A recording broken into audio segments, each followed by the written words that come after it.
আল্লাহর নবী বলছে, নাফরমান উম্মত শুনো, কবরে প্রথম মিনিটে তুমি যদি প্রশ্নের জবাব দিতে না পারো, তাহলে কবর প্রথম মিনিটে তোমারে রাখবার পরে ফেরেশতা চলে যাওয়ার সাথে সাথে কবরের ডান পাশের মাটি তোমারে বাম দিকে এইভাবে চাপ দিবে, বাম দিকের মাটি ডান দিকে চাপ দিবে, হাত্তা তখতালিফা আদলাহু। আল্লাহর নবী বলেন, ডান পাশের হাড্ডি পাঁজর সব ভাইঙ্গা চুইরা বাম দিকে চলে যাবে, বাম দিকের গুলো ডান দিকে চলে আসবে। এই জন্য আল্লাহ তাআলা বলছে, বান্দা যদি পাত্তা না দাও, গুরুত্ব না দাও, তাহলে মনে রেখো আমার আযাব বড় ভয়ানক। এই জন্য চলেন, ইনশাআল্লাহ রাত হয়েছে, এই গভীর রাতে প্রত্যেকের কাছে অনুরোধ করলাম, যে বুঝছেন, না বুঝলে নাই, যে যেতটুকু বুঝলেন, প্রত্যেকে ইনশাআল্লাহ ফিকির করি যে আমি গুনাহ ছেড়ে দেব, আল্লাহকে ডাকবো, আল্লাহর হুকুম মানবো ইনশাআল্লাহ।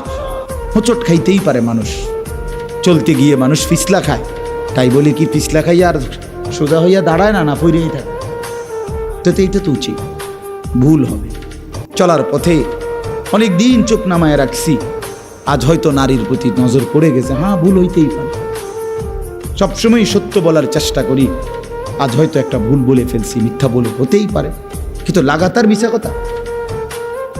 কথা বুঝছেননি আমার কথাটা? প্রত্যেক দিন মিছা কথা, প্রতিদিন বুঝি মানুষের সুদ খায়, প্রতিদিন বুঝি ওজনে কম দেয়, প্রতিদিন বুঝি কাস্টমারের ঠকা, এটা কি মুসলমান? এ কেমন ধরনের পাপী?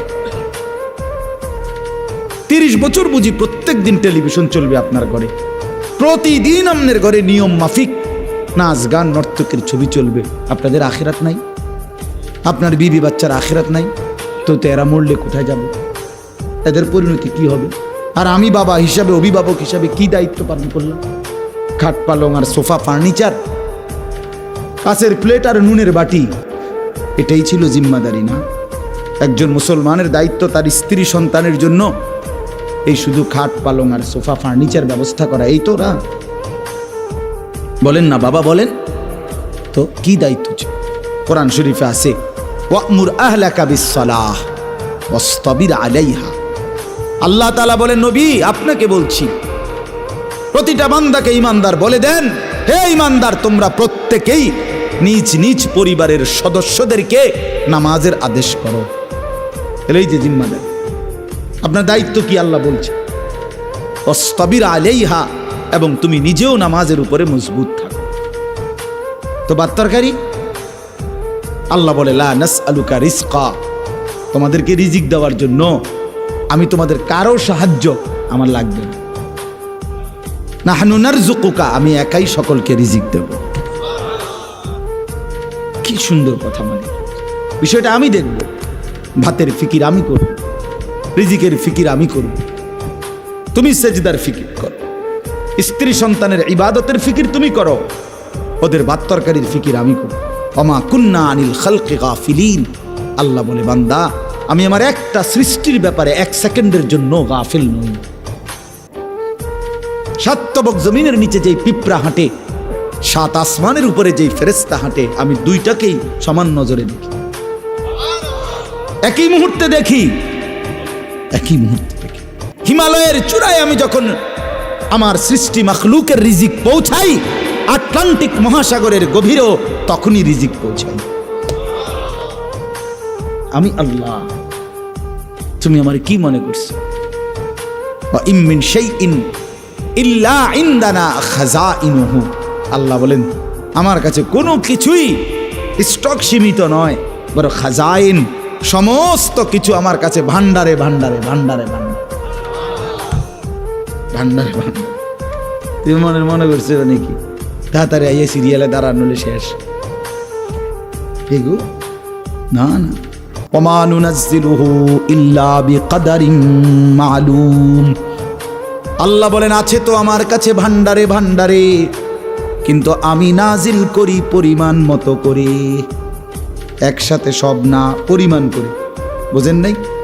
আমি বুঝে কই, মনে করেন আমরা যে অনেক মানুষের চিন্তা, বয়স্ক মাঝ বয়সী লোকেরা, আরে আমি থাকতে যদি ঘর দুয়ার টাকা পয়সা বাইল করে দিয়ে যেতে না পারি, ফোলাগারে বিদেশ পাঠাইয়া যেমনে পারি, সুদে পারি, কিস্তিতে পারি, হ্যাঁ আমি থাকতে যদি জিফুতের লেগে কিছু ঘর দুয়ার টাকা পয়সার ব্যবস্থা করে দিয়ে যাইতে না পারি, আমি মরলে আহারে তারা কিনবো, অনেক মানুষের এটা চিন্তা না, আমি মরলে তারা কিনবো না, আমনে মরলে তারা সবাই ক্ষুধা বহন খাইবে, আমনে মরলে পৃথিবীতে ভাত বন্ধ। না না, এই শেষ ভাত আমনের আমলে, এরপরে শুধু বন দিয়ে আর চা দিয়ে ভিজাই খাবো সবাই, খাবোটাই শুধু একবার খাওয়ান না, ওনার আমলেই শুধু পৃথিবীতে কাম কাজ আর সব বন্ধ। এরপরে তো আল্লাহ তাআলা বলেন, বান্দা আচ্ছা তুমি যে এই যে চিন্তা করতেছ, আপনি এবার আমি একটা বলি তো, আল্লাহর এই আয়াতের ব্যাখ্যা বোঝানোর জন্য বলতেছি আর কি। এখন আমার ঘরে আমার স্ত্রী আর আমার ছেলে মেয়ে, মানে আমার বউ বাচ্চা, আমি সহ 6 জন আমরা, মানে আমি, আমার বিবি আর আমার 4টা ছেলে মেয়ে, তাহলে কয়জন হলো? 6 জন। তো এখন আমি যদি চিন্তা করি আমার এই 4টা ছেলে মেয়ে বিবির তাদের ভবিষ্যতে কেমনে চলবো তারা, তো আল্লাহ তাআলা যদি বলে আনিস তোমরা 6 জনে মোট মনে করেন আগামী 150 বছর হায়াত পাইবা, কথার কথা দিলাম একটা হিসাব, তো কাজে এই 150 বছরে তোমার চিন্তা দূর করার জন্য তোমার ফ্যামিলির যে চাল ডাল আলু পেঁয়াজ রসুন আদা এটি লাগবে, এটি দিয়া লাই আছে এখন এটি তুই শুধু আগামী 100 বছরের আলুডি রাখবে কোথায়, বুঝেন না আপনি কথাটা? শুধু আলুডি, যে তুমি যদি টেনশনে আছো, আচ্ছা তোমাকে 6 জনের আলুগুলো কি করে লাই দিয়া লাই, এইটি থুইব কই? তাহলে বুঝছেন কথা? কেউ পারবে এগুলো? এই জন্য আল্লাহ বলে, বান্দা রে আমার কাছে আছে, টেনশন করো না, আমার কাছে আছে ভান্ডারে ভান্ডারে, কিন্তু আমি একসাথে দেখলে তো সংরক্ষণ করতে পারবা না। এই জন্য আমি আল্লাহ যখন যা প্রয়োজন পরিমাণ মতো নাজিল করে থাকি, তোমার উপরে রহম করি বলে, তোমার উপরে দয়া করেছি বলে দেই। তুমি এমন শুরু করছো কা? তোমার দাদা মরে যাওয়ার পরে তুমি কি মরছুনি? তাইলে এই পৃথিবীতে আগের মানুষ মরে যাওয়ার কারণে কি পরের মানুষগুলো মরে গেছে? তো আমি মরলে তারা কষ্ট পাইবে কেন? কথা বোঝেন না? গত 100 বছর আগের মানুষ যারা মরে গেছে, 300 বছর আগের যারা মানুষ মরে গেছে, তো তাদের কারণে আমগো কি অসুবিধা হয়েছে? তার আমি মরে গেলে আমার পরবর্তী জেনারেশনের কি অসুবিধা হবে? হায়াত থাকলে রিজিক আছে, হায়াত থাকলে কি আছে? এই জন্য আমি আপনাদের কাছে অনুরোধ করলাম, ভাই দয়া করে আমরা প্রত্যেকেই এই কথাটা, এই যে কয়জন আল্লাহর বান্দা বসছেন, চাচারা বাবারা নওজোয়ান ছেলে তোমরা, আমার ভাই, নিজেকে আমরা মুসলমান মনে করি, আল্লাহ আমাদেরকে এই দৌলত দিছেন। আমরা যদি আল্লাহকে ভুলে যাই, আখিরাতকে ভুলে যাই, বিশ্বাস আল্লাহর কসম, তাহলে আর আমাদের জীবনের কোনো মূল্য থাকে না। আমি শক্ত বললাম আর কি, কিন্তু বাস্তবতা এটাই, মানুষের কোনো পরিচয় থাকে না।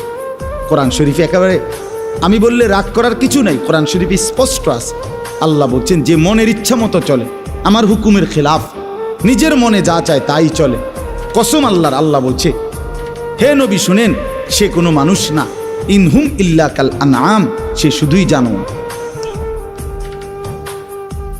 ইনহুম ইল্লা কাল আনআম, এটা নফি ইস্তিসনা, মানে আর কিছু নয়, তার পরিচয় আর কিছুই নয়, শুধুই চতুষ্পদ জন্তু। তাহলে কঠিন কথা আল্লাহ বলছে। এই জন্য যে জীবনে আখিরাত নাই, যে জীবনে পরকালের কথা নাই মনে, সে জীবন জীবন।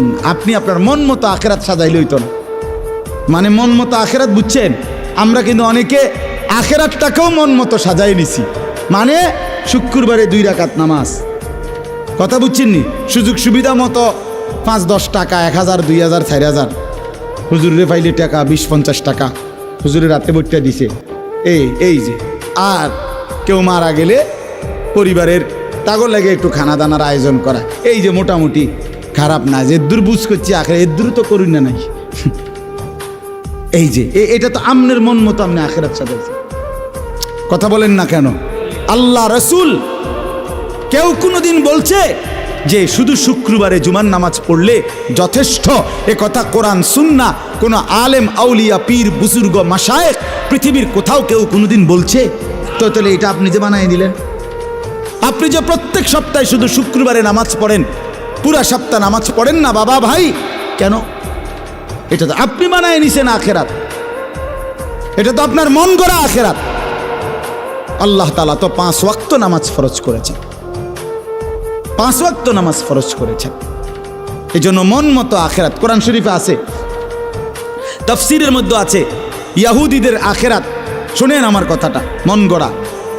খ্রিস্টানদের আখেরাত মন গড়া, হিন্দুদের আখেরাত মন গড়া। আপনি জানেন ইহুদিদের বিশ্বাস হইল যদি পরকালে আমাদের পাপের কারণে শাস্তিও হয় তো সর্বোচ্চ 40 দিন।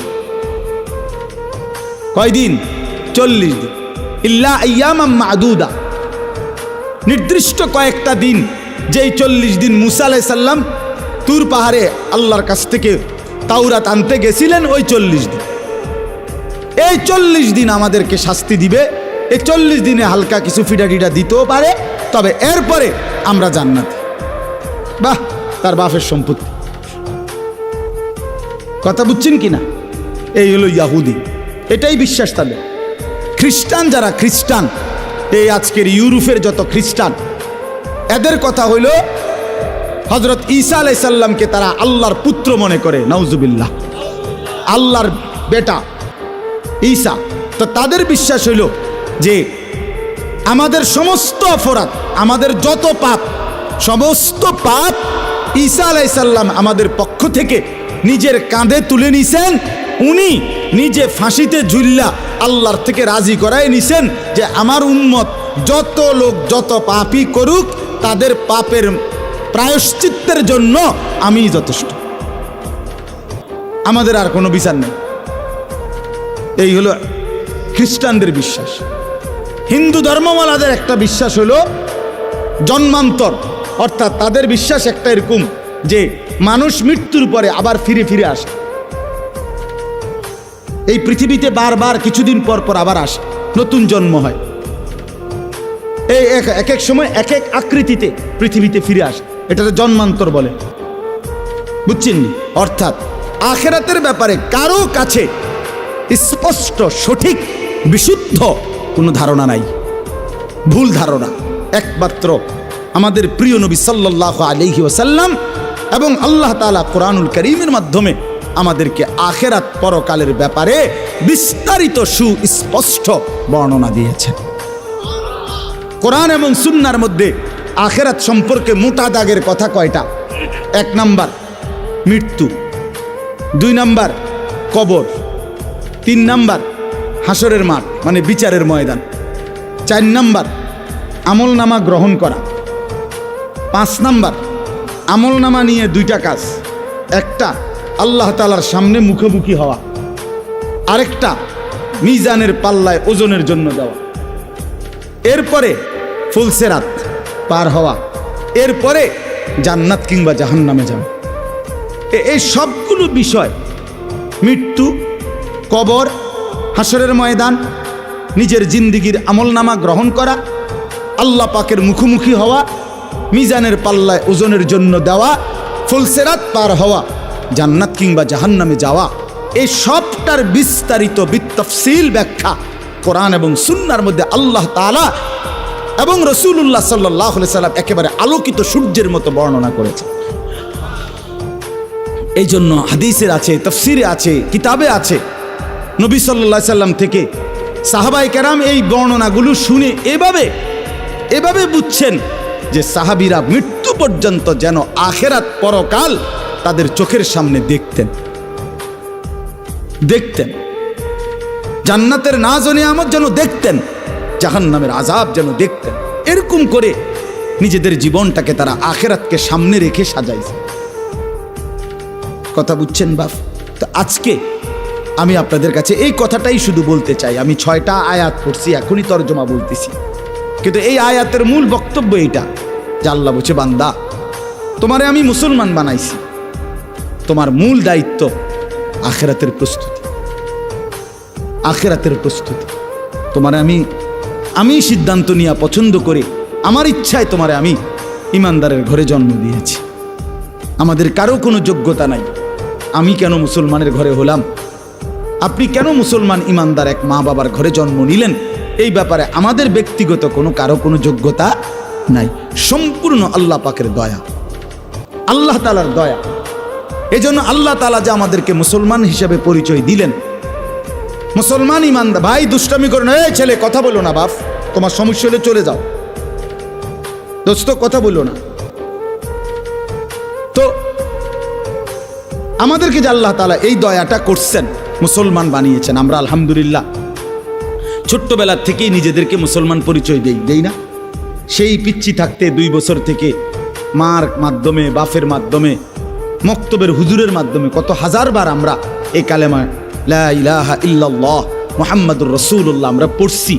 আলহামদুলিল্লাহ, কত বড় ইহসান এটা, আল্লাহ তাআলার দয়া। আল্লাহ আমারে বলার তৌফিক দিছে, আমারে পরিচয় দেওয়ার তৌফিক দিছে, যে আমি স্বাচ্ছন্দ্যে বলতে পারি আমরা যে আমি মুসলমান, আমি মুসলমান। এই পরিচয় নিয়ে আমরা লজ্জিত না, ঠিক কিনা বলেন? এখানে একজন আছেন যে আমি এই পরিচয়ের কারণে লজ্জিত না। তাইলে আল্লাহ তাআলা আমাদেরকে দয়া করে, ইহসান করে, বান্দার উপরে আল্লাহর সবচেয়ে বড় দয়া কি? তাফসীরের মধ্যে লিখছে কালেমা লা ইলাহা ইল্লাল্লাহ। যাকে আল্লাহ ঈমান দিয়েছেন, যার জবানে আল্লাহ কালেমার দৌলত দিয়েছেন, তাকেই আল্লাহ তাআলা এই আসমান ও জমিনের সর্বশ্রেষ্ঠ নিয়ামত দান করেছেন। ঈমানের চাইতে দামি কিছু নাই, কালেমার চাইতে দামি কিছু নেই, মুসলমান পরিচয়ের চাইতে খোদার কসম শ্রেষ্ঠ কোনো কিছু নেই। এই পৃথিবী আপনি যদি 10-12 পেয়ে যান, এগুলো শেষ হয়ে যাবে, হবে না? কথা বলেন না কেন? গোটা পৃথিবীর চাবিটাও যদি আপনার কাছে থাকে, একদিন চাবি রাইখাই আপনাকে কবরে চলে যেতে হবে। কিন্তু ঈমান আপনাকে রাইখে যাইতে হবে না, সাথে নিয়েই জান্নাতে যাবে। সেজদা রাইখে যাইতে হবে না, সাথে নিয়েই জান্নাতে যাবে। রুকু রাইখে যাইতে হবে না, সাথে নিয়েই জান্নাতে যাবে। কিন্তু দুনিয়া রাইখে যাইতে হবে, খাট পালং আর সোফা ফার্নিচার, ইট বালু আর সিমেন্ট রেখে যাইতে হবে, এখানে রাইখে যাইতে হবে। আল মালু আল বানুন জিনাতুল হায়াতিদ দুনিয়া। আল্লাহ তাআলা বলেন অর্থ সম্পদ এবং সন্তানাদি বান্দা এগুলো শুধুই দুনিয়ার সৌন্দর্য। অল বাকিয়াতুস সালিহাত, আর স্থায়ী বাকি থাকবে কেবল আস-সালিহাত, সমস্ত নেক আমল, সমস্ত নেক আমল। এই জন্য ভাই আল্লাহ তাআলা আমাদেরকে বলছেন, বান্দা আমি তোমাকে মুসলমান বানালাম, মুমিন বানালাম, এখন তোমাকেই আমি জান্নাত দিতে চাই। সুবহানাল্লাহ। মূলত আল্লাহ তাআলা জান্নাত বানাইছেনই মুমিনের জন্য, জান্নাত বানাইছেনই মুসলমানের জন্য। বিশ্বাস করেন, কোন কাফের বেঈমান, হিন্দু, বৌদ্ধ, ইহুদি, খ্রিস্টান, নাস্তিক, মুরতাদ, কোন বেঈমান কাফের সারা পৃথিবীর সমস্ত ভালো কাজও যদি করে, তারপরেও এক জাররা, এক বিন্দু পরিমাণ আখেরাতে কোনো বিনিময় পাবে না। দুনিয়া মিলবে, কিন্তু আখেরাতে কি হবে না? বিনিময়। এই ভালো কাজের কোনো স্বীকৃতি নাই, কারণ ঈমানবিহীন আখেরাতে কোনো মূল্য নেই। আমরা ছোটবেলা থেকে উস্তাদদের মুখে, ওলামায়ে কেরামের মুখে শুনছি, আপনারাও অনেক শুনছেন ওয়াজে, যে আগে 1 লিখে যত শূন্য লেখে তাইলে দাম হয়। 1-এর পরে প্রতিটা শূন্যে কি বাড়ে? মান বাড়ে, ঠিক না? 10, 100, 1000 এমনি হয়। কিন্তু 1 না লিখে 1 কোটি শূন্য লিখলেও কি হয় না? কোনো দাম, কোনো সংখ্যা আসে না, কোনো হিসাব আসে না। 10,000 শূন্য একসাথে লিখলেও এটার কোনো পরিমাণ আসে না, মানে এটা কত হইল? 100টা শূন্য লিখছে, এখানে তো কত হয়েছে? কিচ্ছু হয়েছে না। কিন্তু 1 লিখে 100টা শূন্য লিখলে এটার একটা কি আসতো? মান আসতো। বুঝছেন কিনা? এই জন্য ঈমানবিহীন বাকি কিচ্ছুর কোনো মূল্য হয় না। ঈমানের সাথে এবার ইলাইহি ইয়াসআদুল কালিমুত তাইয়্যিব ওয়াল আমালুস সালিহু ইয়ারফাউহু। আল্লাহ বলে প্রথম আল্লাহর কাছে বান্দার ওঠে কি? মানে প্রথম আল্লাহর কাছে কি জমা হয়? বান্দার ঈমান জমা হয়। কালেমায়ে তাইয়্যিব মানে লা ইলাহা ইল্লাল্লাহ মুহাম্মাদুর রাসূলুল্লাহ, এটা প্রথম জমা হয়। এরপরে নেক আমলগুলো ওই ঈমানকে আরো উপরে তুলতে থাকে, ঊর্ধ্বে উঠাইতে থাকে। এই জন্য আল্লাহ তাআলা আমাদেরকে ঈমান দিছেন। এখন আল্লাহ তাআলা আমাদের জন্যই জান্নাত বানাইছেন। একটা জিনিস শুধু বুঝেন, যে আমাকে আল্লাহ তাআলা ঈমান দিছেন, ওইখানে আমার জন্য আল্লাহ জান্নাত রাখছেন, এই মাঝখানে শুধু একটা কাজ আছে, একটা কাজ। আল্লাহ বলেন ঈমান আমি দিলাম, তুমি শুধু আর একটা কাজ করো বান্দা, সেটা হলো তুমি তোমার জীবনে তাকওয়া অর্জন করো। কি অর্জন করো? তাকওয়া অর্জন। ইয়া আইয়ুহাল্লাযীনা আমানুত্তাকুল্লাহ ইত্তাকুল্লাহ ইত্তাকুল্লাহ ইত্তাকুল্লাহ। তাকওয়া অবলম্বন করো, তাকওয়া। তাকওয়া চাই, তাকওয়া চাই, তাকওয়া চাই। মানে কি? মানে হলো 2 জিনিস।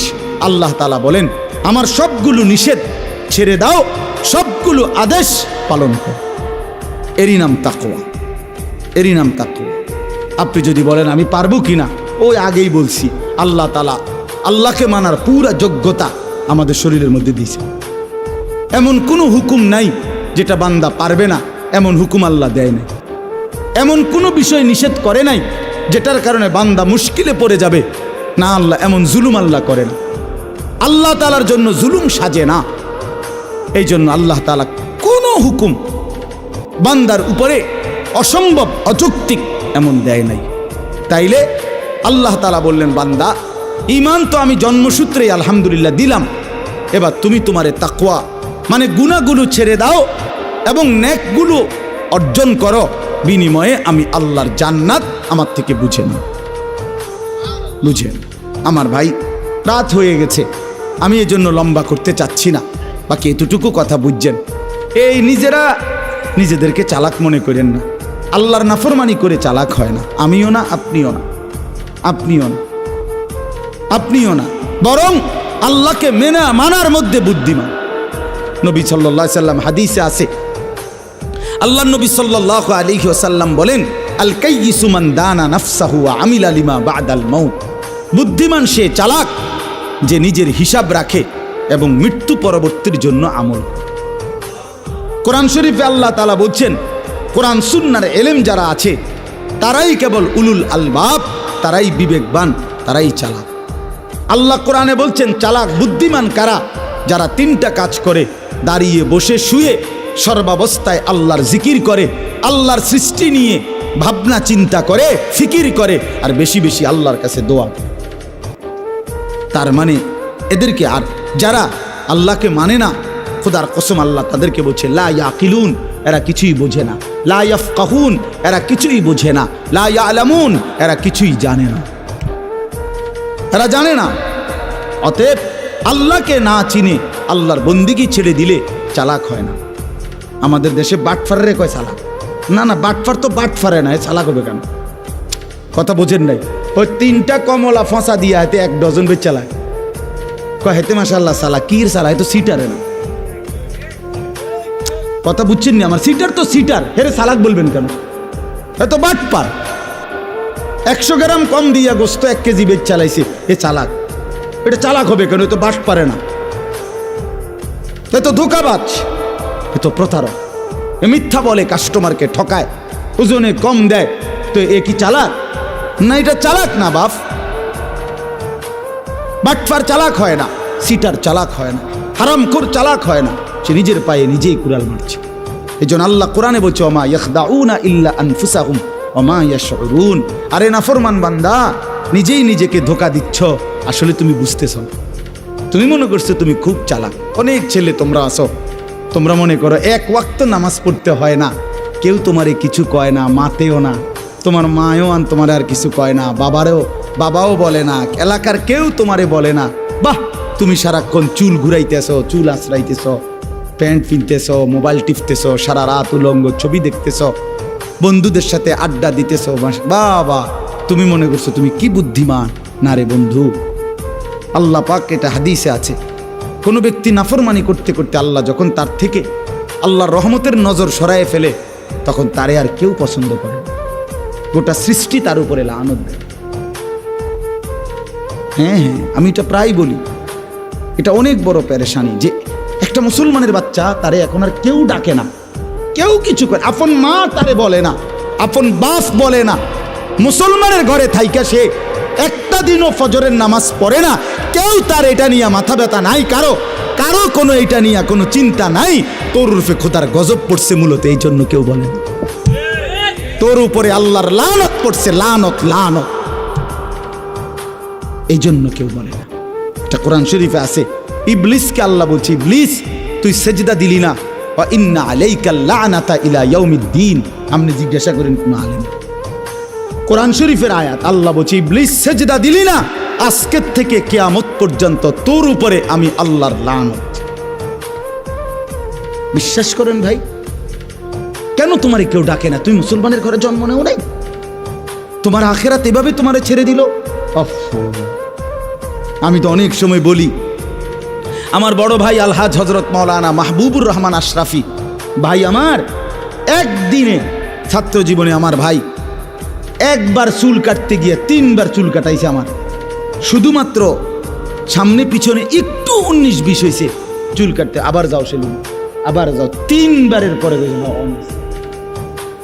হ্যাঁ, এটা আমার সৌভাগ্য যে ভাই আমার দিকে নজর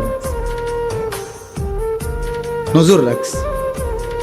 ঘরের বারান্দায়, বাসার বারান্দায় পিড়ি দিয়া না জানি ছোট্ট মোড়া দিয়া বইছি, মা আমারে ভিতরে থেকে